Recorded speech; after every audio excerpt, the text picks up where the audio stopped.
دو مریض ہسپتال کے بستر پر لیٹے ہوئے تھے۔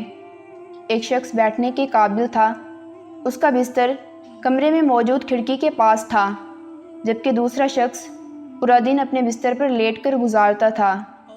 کھڑکی والا شخص بیٹھ کر اپنے پڑوسی کو سب بتاتا جو اسے کھڑکی سے نظر آتا تھا۔ دوسرا شخص وہ سب سننے کا انتظار کیا کرتا تھا۔ کھڑکی سے ایک باغ نظر آتا جس میں خوبصورت نہر بھی تھی۔ اس نہر میں بچے کھلونا کشتیاں چلاتے تھے۔ منظر بہت دل فریب تھا۔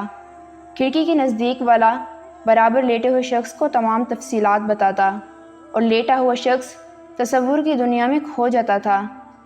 ایک دن نرس کمرے میں داخل ہوئی اور کھڑکی والے شخص کو مردہ پایا۔ دوسرے شخص نے اپنا بستر کھڑکی کے پاس لگانے کی فرمائش کی۔ نرس نے ایسا کیا اور کمرے سے چلی گئی۔ اس شخص نے کونیوں کے بل بمشکل اٹھنے کی کوشش کی تاکہ کھڑکی سے جھانک سکے، لیکن اسے صرف دیوار نظر آئی۔ اس شخص نے نرس کو بلایا اور پوچھا کہ یہاں موجود مریض وہ سب کچھ کیسے دیکھ لیتا تھا جو وہ مجھے بتایا کرتا تھا۔ نرس نے بتایا وہ شخص نابینا تھا اور یہ دیوار تک دیکھنے کے قابل نہیں تھا۔ وہ شاید دوسرے مریض میں زندگی کی لہر دوڑانا چاہتا تھا، اسے خوشی دینا چاہتا تھا۔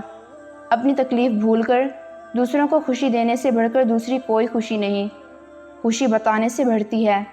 آپ بھی دنیا میں تھوڑی سی خوشی کی وجہ بن کر اس دنیا کو مزید بہتر بنائیں۔